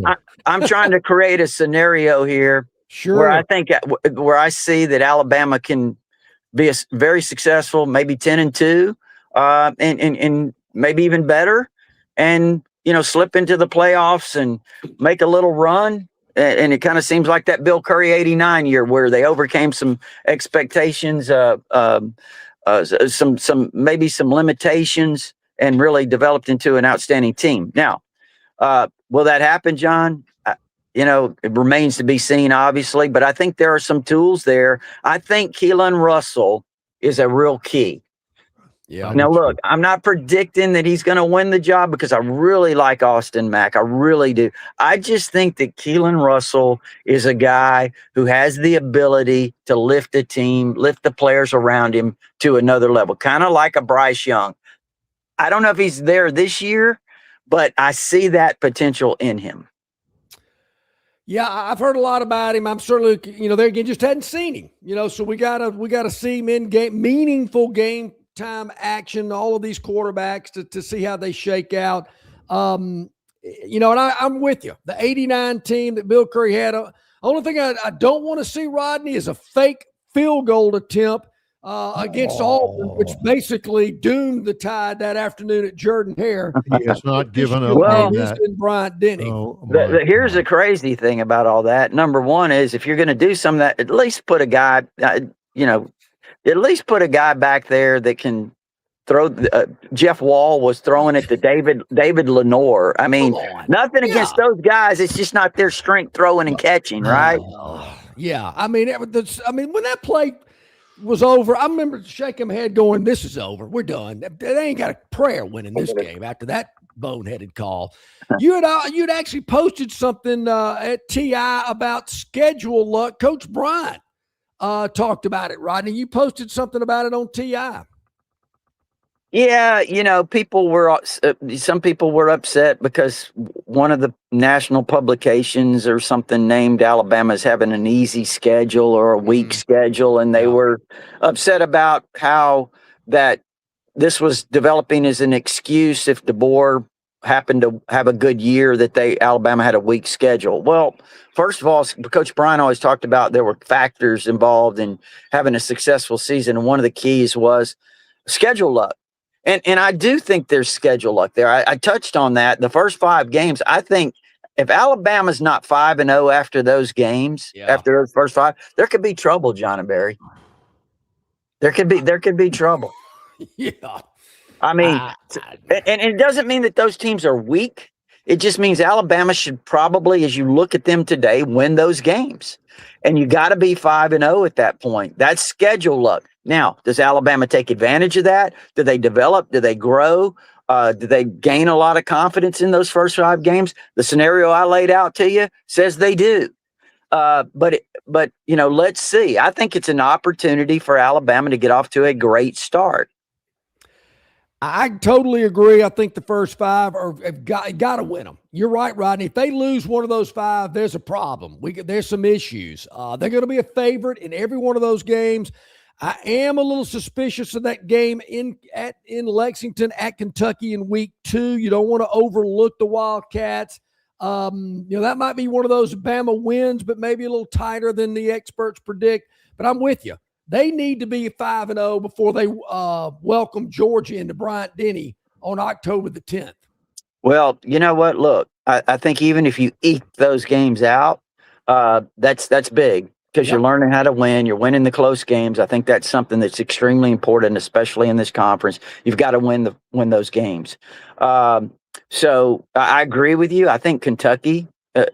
All indications are things that we hear, and I think Will Stein's noted to be a lot of people like him as a young coach. So it'll be interesting to see what kind of boost he gives them. But you know what, John and Barry, and you guys know this. How many times have we seen an Alabama team go to Lexington and Kentucky's on the cusp of pulling one off and they pull a Kentucky? Yeah. They pull a Kentucky. But yes, there's some other South Carolina. I have someone that keeps telling me, watch out for South Carolina. Got a good quarterback. Well, how about the last 2 times they've played? It's a bit of nail biter. South Carolina could have won both of them. And how they didn't win last year is really amazing. No doubt. I'm still trying to figure out what that defensive back was doing when Jeremy Bernard just walked right past him. I can't figure that one out. Are you ready for this one, Barry? All right. Rodney touched on it. Rodney, what year was it? I believe it was Bill Curry. They go to Lexington. They're getting beat, and they throw a pass to Gene Newberry in the corner of the end zone for the win. The Tide steals one from Kentucky. 1988. 1988, I remember it well. Newberry. Kentucky had the game put away, actually, or seemed to, and Alabama makes a great comeback. And here's the thing, as I remember that game, Vince Sutton, the late Vince Sutton, who was the #1 high school quarterback in the country coming out, he came out of high school, out of LaGrange, Georgia, the very same year that Gene Newberry came out of Blytheville, Arkansas, and both of them were rated among the top 5 high school quarterbacks in the country. No one would have ever thought that they would have become a connection like that. But yes, Sutton threw up a Hail Mary to Todd Richardson, a walk-on receiver from, I think, Syracuse. He makes a catch, sets Alabama up, and for the toss from Sutton to Gene. And I look, Gene still lives here in Tuscaloosa. He's a good friend of mine. And Gene is still very proud of that moment. It should be. He is. It should be. Well, that one was 31, 28, was it? 27? 27. Yes. Yeah. 31-27 on October 1st, 1988. I just think you guys are giving way too much credit for a program that Alabama in history is 39-2-1 against. Well, I'll just say this, Barry. Come September or whatever day they play on, Alabama better be 42-1. Hey, one more quick one before we let you go, right? I know it's been a little long today, but it is the summer. Coach Bryant's 300th victory. Yeah. Against Kentucky, and I believe the game was at Legion Field. It was. And Lenny Patrick, a true freshman, was the star of the game. 9 carries, 121 yards. And let me tell you, I watched that game, actually. I got caught in a rainstorm in a parking lot at Publix. So I flipped on, this show you how sick I am. This is about 5 years ago. I just said, man, I want to go back and watch Lenny Patrick. So I flipped on that 1980 Kentucky game. And let me tell you what, guys. He was a freshman. He came out #2 running back behind Herschel Walker in high school. If they had just turned and pitched it to Lenny 20 times a game, there's no telling what he would have done. I mean, he was clearly Alabama's most explosive and dynamic weapon offensively on that team. Yeah. And of course, 45 to nothing that day, by the way. What was the score again? What was the score, Barry? 45-0. 45 to nothing. Of course, Lenny's probably the run that he's known for the most was against Auburn. But he had a heck of an afternoon in the second half of the Iron Bowl that year.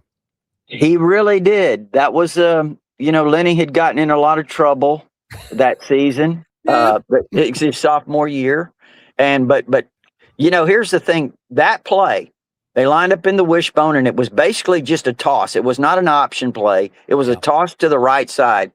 Back in the spring, Coach Bryant ran Lenny till he couldn't get off the ground. That same play, like 15 times in a row, and they had to carry Lenny off the field. There's a big story about that, but then when they get in that crucial moment in the fourth quarter of that game, that play was called, and Lenny produced. He broke like 7 tackles on that run, and then 2 plays later they ran it again, and he ran into the end zone and put Alabama ahead. Have you ever heard the story about, he played at Walker County High School in Jasper, and he played like nose guard on defense, tackle. I didn't hear that one. That's and one. He begged and pleaded his coach. His coach, That's let right. me run the ball. That's no. Now I do remember that. Yes, the way you. Yes, I do. And man, and the coach got so tired of him asking him about it. Said, "Okay, Lenny, get back there." And they gave it to him, and the coach went, Oh my God! Wow. Oh, This Lenny, you're guy's a staying over superstar. here. Well, his coach is David Campbell, former Auburn player, I think. And yeah, so what an illustrious high school career. And by the way, I said that touchdown put Alabama ahead. Actually, a touchdown pass to from Lewis to Bendros put Alabama ahead. That sealed the game, Lenny's touchdown. But yes, that is a great story, John. I had forgotten all about that, that he did play nose guard, defensive line, and that's just an incredible story, actually. Yeah, I had a friend that played on that team that actually told me that story. And he said it was a heck of a, they put him back there running back. Everybody on the team went, whoa, wow. Yeah. Okay, I can tell by the look on Barry's face we're a little late for a break. We need to give Rodney a W-2 or something like that. So, Rodney, tell our viewers, tell our listeners how they can be more involved with what you got going on there at Tider Insider. They need to sign up to be a TI member. Of course, TI Television as well. So much going on. And, of course, that Sizzler 3 coming out, or Sparkler 3, I think, is coming out. Yeah. We don't want to miss that. Right. It's TiderInsider.com. It's only $48 a year. You can get instant access with a credit card if you prefer. There is an address there. Send a check, gives you the premium information, but also a lot of discussion, guys, man. I mean, yesterday was lively on the forum. I was right in the middle of it, taking some shots myself. So I say taking shots, I mean on the receiving end. Sure. Yes. And so all of that stuff, TiderInsider.com, only $48 a year. There you go. Outstanding. We appreciate you. Thanks very much, Rodney. Okay, guys. Take care. All right, buddy. See you next week. That's Rodney Orr, the Tider Insider, brought to you exclusively by the Destin Connection Seafood Market. Last week for spicy boiled crawfish. Call ahead 288-4272 and get ready for the 4th of July. Whether you're heading to the lake, the coast, the mountains, go by Destin Connection. Get everything you need for that big 4th of July fish fry, cookout, boiled shrimp, wherever you need. David's got it over there. It's the freshest available. I can promise you that, from the Destin Connection Seafood Market on Norman Bridge Road. Trying to look up, I'm looking up the Alabama-Kentucky game from 1980 and the Iron Bowl game, the Lenny Patrick. What's the record for Rodney on a segment? Because that may have been set. John says, Rodney, man, did you hear the story about when Lenny Patrick was in high school? And I'm thinking, we may never get So out one of my here. good buddies from grew up in Jasper, played on that Walker County team, and man, he's told me that off story on the rails. The day they let Lenny finally carry the ball, and the whole team went, whoa, wow, this guy can play. So there you have it. Barry, when we get back, I know we're a little long with Rodney. A lot long. That's all right. No, I was not avoiding the Phantoms Daily Dog. We'll get to it when we return.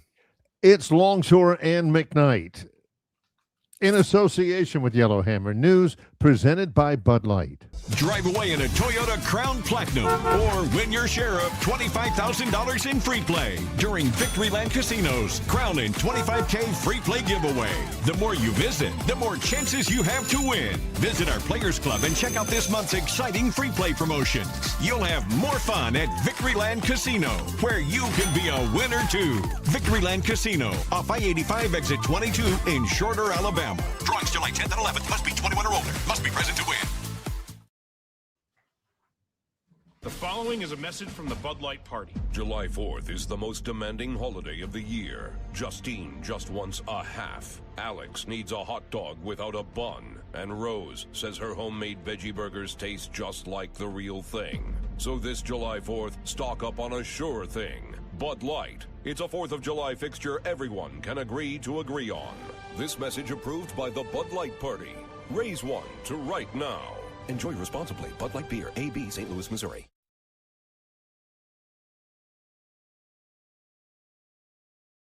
Known by avid golfers as one of the most beautiful and challenging stops on the Robert Trent Jones Golf Trail, Cambrian Ridge in Greenville lies just 40 miles from Montgomery. It is well worth the ride for any golfer looking for 27 holes of jaw-dropping golf.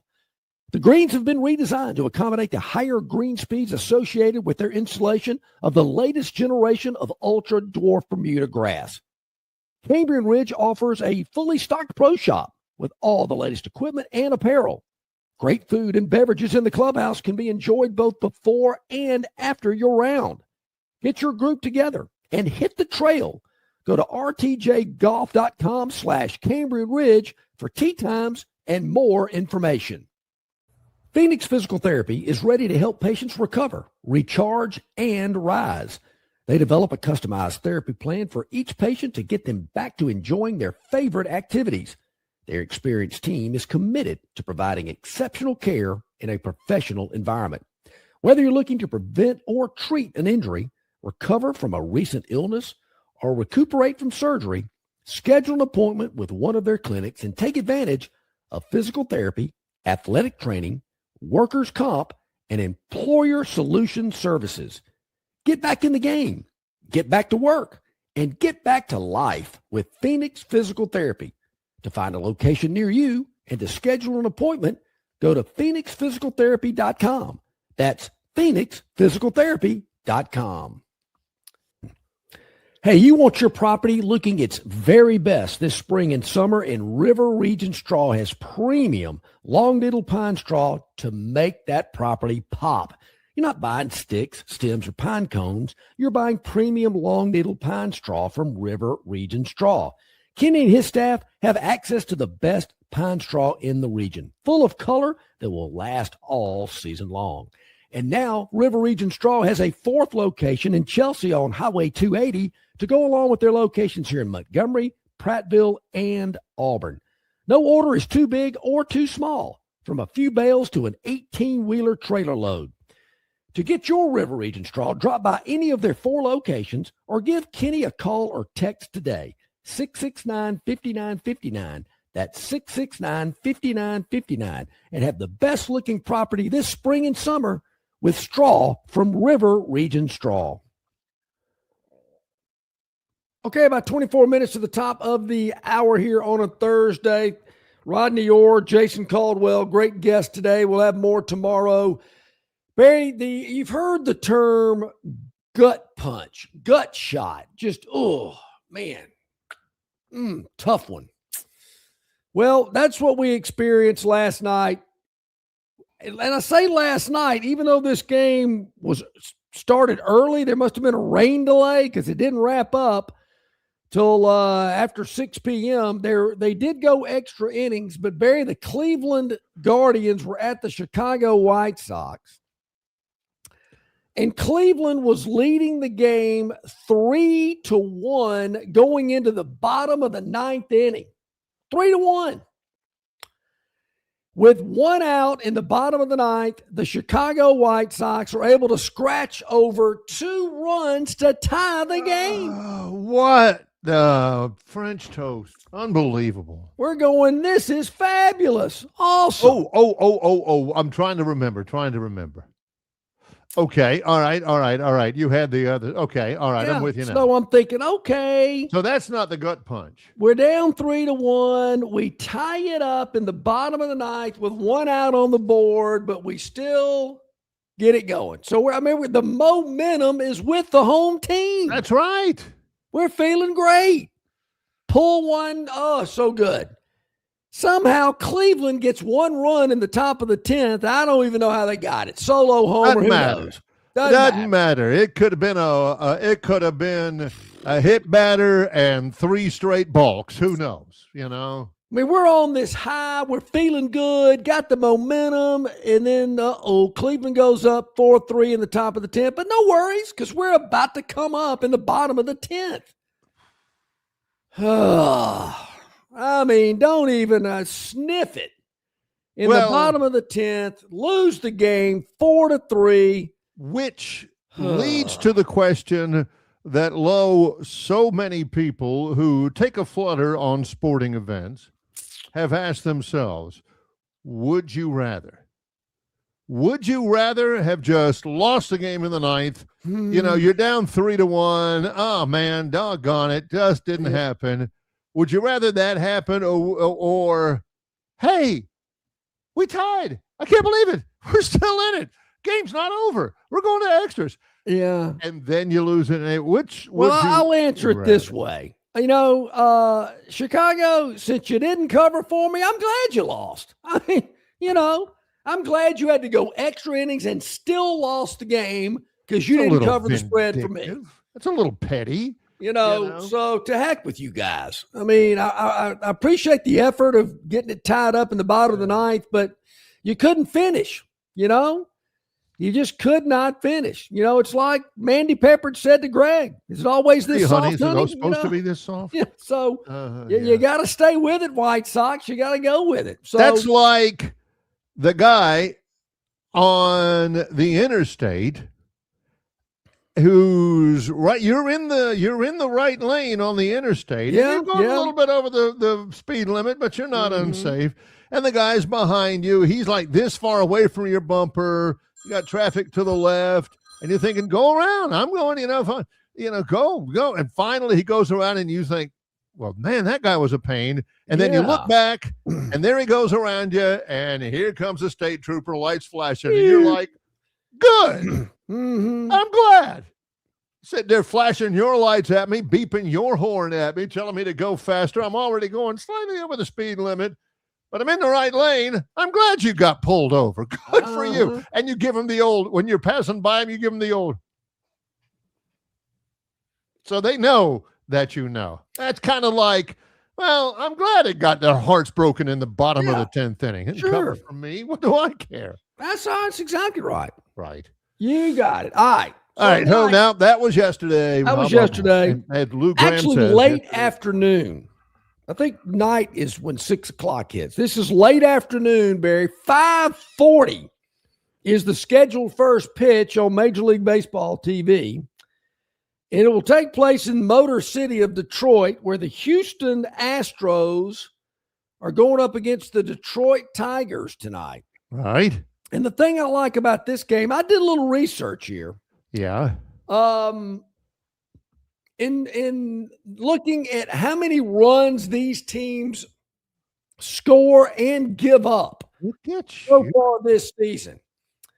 Detroit has not scored, compared to other teams, they have not scored a lot of runs nor given up a lot. Houston, on the other hand, scored a few more runs than Detroit, given up a few more. But Barry, the total in the game tonight is 8.5. I'm thinking, wait a minute. Whoa. 8.5 total runs in a game between two teams that, really don't score a lot of runs. That's interesting. It is. And I'm thinking, something just doesn't seem right here. So we dug a little deeper and looking at it right now, just to give you an up-to-the-date final analysis. I'm looking at the latest numbers right now. The total is 9. So I can bet it. Bet 360, Bet MGM, FanDuel, Hard Rock. Yeah, I see a lot of 9. We're going under 9 in the Houston-Detroit game. Late afternoon. Don't forget, it's a late afternoon first pitch at 5:40. We're taking under 9 total runs that makes sense. In the Houston-Detroit game today for the Phantoms Daily Dog. First of a 4-game series. I really like that one. Stay with us. Got to catch up a little bit. It's Longshore McKnight in association with Yellowhammer News, presented by Bud Light.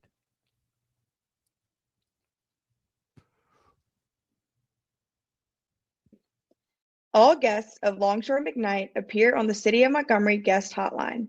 Check out the most interesting and informed personalities in sports covering Auburn, Alabama, Troy, ASU, and all the major teams from across the country. John and Barry have the best guests brought to you by the City of Montgomery. To find out everything you need to know that is going on in the capital city, check out montgomeryal.gov. That's montgomeryal.gov, the capital of dreams. Hey, where's the beer guy? Bud Light here? You get a Bud Light? Bud Light? I'm here, Bud Light. Bud Light here? Bud Light here? Bud Light here? Bud Light where? Bud Light here? Oh, Bud Light there. I missed that because of you. You did not miss that play because of me. Tough to stop talking this way? Yeah. It's actually kind of fun. Hey, I got your Bud Light. Oh, nice. Never mind. Anything for the clean, crisp taste of Bud Light. What'd I miss? I have no idea. Travel Carpet is the most trusted name in flooring in the river region.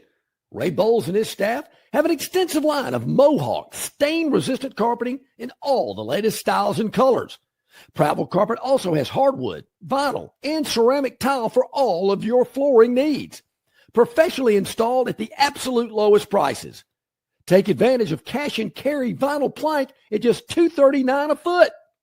Call them today to set up your free measurement for your home, office, lake house, hunting camp, or wherever you need flooring. 285-8117. That's 285-8117, or drop by 2201 Cobbs Ford Road in Prattville for Prattville Carpet.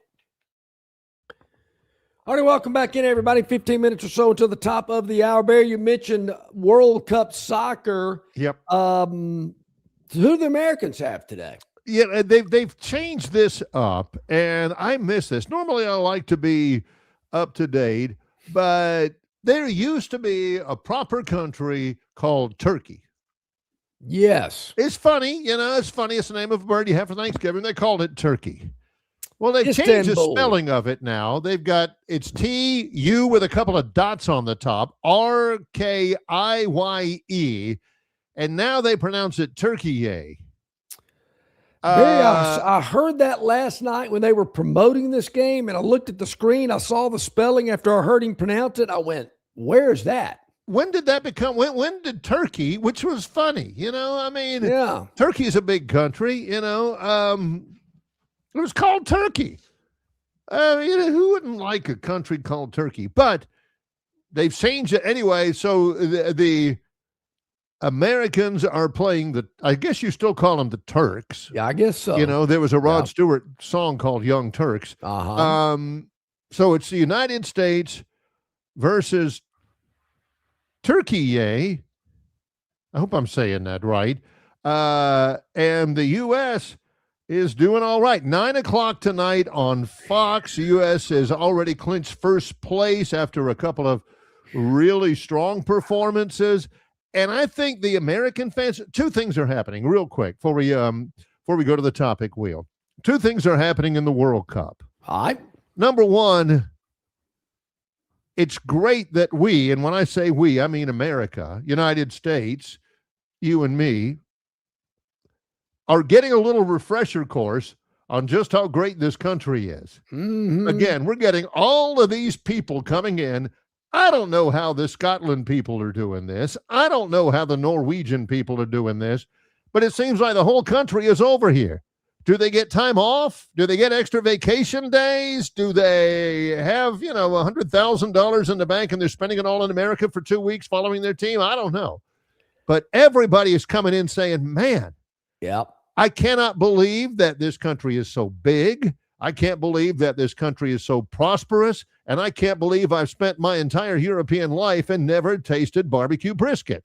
This stuff is awesome. Yeah, never been to Buc-ee's before. We're hearing all of this, and I'm thinking, thank you, because if we just sit around amongst ourselves, our American selves, all we've been hearing lately is how terrible we are and how we ought to be ashamed of ourselves and how this is a horrendous place. All these other people all around the world are coming in saying, good gracious, Barry, Americans have got it going on. Europeans get like a month vacation a year, something like that. I mean, they get a large number of vacation days that I don't know if I don't know if you can make people take it, but they call it holiday over there in Europe. Europeans, they don't call it vacation. I'm on holiday. Yeah, right. So they get a lot of that over there. But yeah, they love it. And you hear these people whining and complaining and saying they use the American flag as a napkin.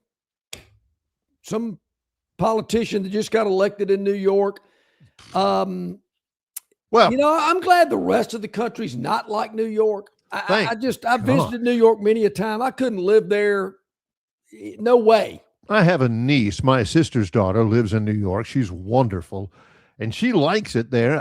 That's just not me. I'm for sure. The other thing that people are noticing out of the World Cup, United States is doing pretty well. I mean, they ugly a game up. It's not. They don't have Mbappe, and they don't have Erling Haaland, and they don't have Messi, and they don't have Cristiano Ronaldo. But we're doing pretty good. Yeah. You know what people are getting tired of hearing, John? Is that the U.S. keeps flaming out in the World Cup, even though we've hosted it a couple of times, and we're just not a soccer country. the American psyche is such that, by gosh, if we're playing it, we ought to be good at it. I think people are getting a little tired of saying, well, yeah, we're just not a soccer. Well, why can't we win? Well, right now they're winning, and they're playing Turkey, and they'll beat Turkey or Turkey 8 tonight, and then they move on to move out of the move to the knockout round and all that. And people are saying, I tell you when I'll start liking hockey in America, it's when we start winning some stuff. Yeah. People in America are tired of the excuses, and I think they finally have a team where they can say, all right, now we're going to compete. Let me root for America here. Didn't Pat Dye say something similar to that when he arrived on campus at Auburn after his stint at Wyoming and East Carolina? Why can't we win here? We can. Yeah. I remember one of my favorite coaches, and somebody told him one time, this is my we might get on probation a couple of times, or we're going to win. He didn't say that. He did not say that. Guy said, well, coach, you can't win them all. And the coach lost it. He says, well, why can't we win them all? Yeah, why not? Why not? Who's to say we can't win them all? Well, if we win the next one, and then we win the one after that, and then why can't we do that? That's the American side. Not trying to win. So that's my problem with baseball. Man, lose 30, 40 games. So what? Big deal. I've never understood that. Well, let's get into the Gurn Jr. Victoryland 777 topic wheel. I know Gurn Jr. has loaded up on commercials because we've only taken 2 commercial breaks this entire hour. Yes, sir. Loaded up 6 Here we of go. them. These are topics we do not know anything about. You're seeing them for the first time as we are. So we're kind of, talking it out on the fly, if you will. Yeah, it's all brought to you by Victoryland 777 Casino, exit 22, I-85 Shoulder, Alabama, where you can be a winner too. Where's Gracie? Uh-oh.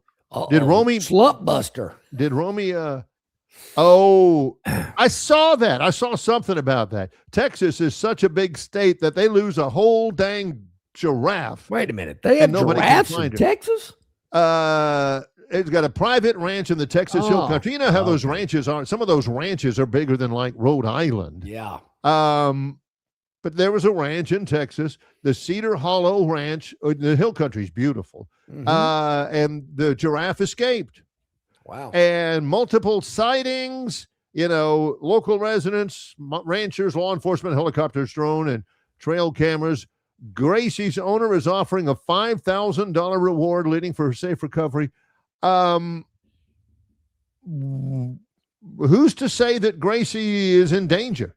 I mean, it's a wild animal, right? The only person that I know, I don't know if he actually stole it or actually bought the giraffe in Hangover 3 when Alan was driving down the freeway and had the giraffe in the car with him, and he didn't see the bridge that said low clearance in the... I did not make it to Hangover 3. Oh, it was good. I saw Hangover 1, and I saw about 20 minutes. 3 was pretty good. 1's the best, but 3's good. Got to give it Okay. credit. 2 All was right. terrible. Okay. All right. 5 to go. I remember 2 things most about Hangover, and that was Heather Graham. Let's see. What else? Bad gamble. Just the White Sox game last night? All right, John, remember we only have about 9 minutes from the top of the hour. John can tell hours worth of stories. Oh, yeah. This is my guy, Sonny. We talked about him last week. Son Young-min. He is with my brother's team at LAFC, and he is fantastic. He's South Korean. Okay. He played in the English Premiership. Now he plays for LAFC, and I love him. South Korea was playing against South Africa. South Africa had never moved on. South Korea only needed to avoid losing in the knockout stage to South Africa yesterday. A draw would have been enough to secure a second-place finish, and they move on to the round of 32 in L.A., where Son Young-min, who's the best player and maybe the most popular person in South Korea. I love him, watching him play. They dropped him from the starting lineup. Best player in the history in South Korea, and an all-around just wonderful guy. He was not in the starting lineup, but wanted to rest him or whatever, and they lose to South Africa 1-0. South Africa stinks. They're no good. They're terrible. That's like playing against Mercer. Yeah, well, no, it's like playing in the Iron Bowl and thinking, all right, okay, Ty, we're not going to start you. They just don't. We just give you some. Whoa! Wait a Ty minute. Simpson, we're not going to start you. We're going to start Austin Mack. See how he does. I mean, wait a minute. Speaking of Pat Dye, didn't he do that to Jeff Berger? He didn't start him. One play. Yeah, but Sonny is one of my favorite players in the world. Son Heung-min. Let's go back at it. Here we go. I love the bringing up the Pat Dye references. Yeah, no kidding. We've noticed that about you. I miss that guy. Ugh, what a guy. Okay. Looks like it's going to land in the blue panel, which is RBI, something that the White Sox did not do in the bottom of the 10th last night. Former Atlanta Brave Dansby Swanson, he had 11 RBIs in a doubleheader yesterday. He's got 15 for the series. He's the hottest hitter in Major League Baseball. They're playing the Mets. And Dansby, of course, the number 1 overall pick. He was a college buddy of C.J. Duncan. Yes. He is the first major league player to reach 15 RBIs in a series in 10 years. Now, Barry, you phrased that like, well, they're playing the Mets. Is that like for a guy that rushes for over 1,000 yards against 4 crappy teams? You don't think John can do this all day? You don't think we could talk about anything and he can immediately bring it to an Auburn reference? I'm not surprised he's doing this. For those of you going, what's up with John? Hear this all the time.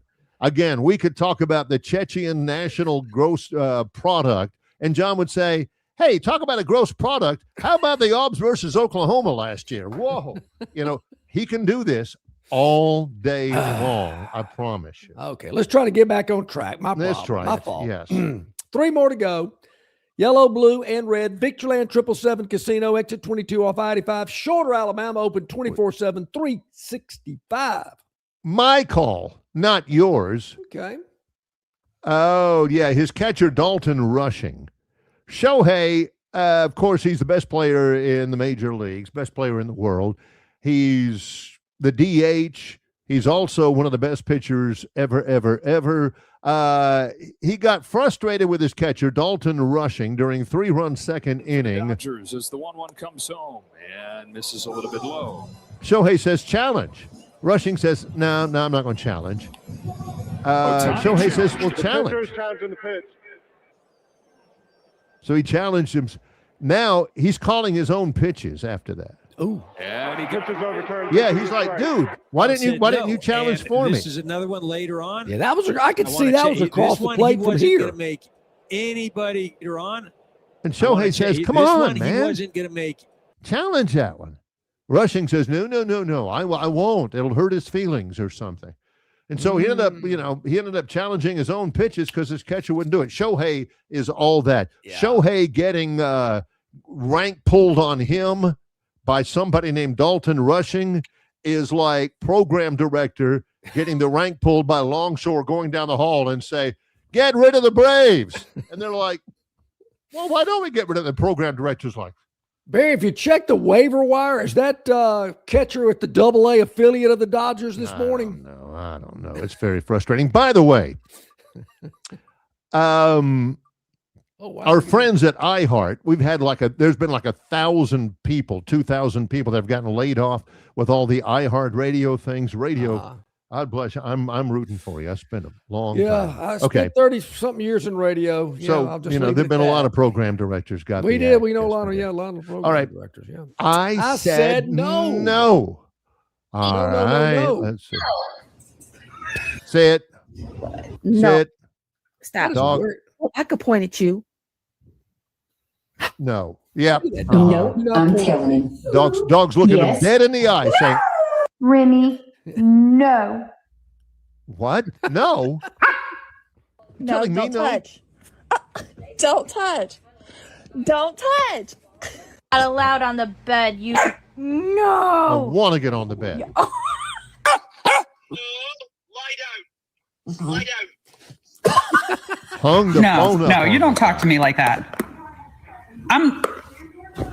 Stop it. Wait, no. Don't you get that dish towel. Don't you do it. No. Don't you get that dish towel. No. No. Come on. God, no. I want to get on the couch. Oh, my God. On You. No.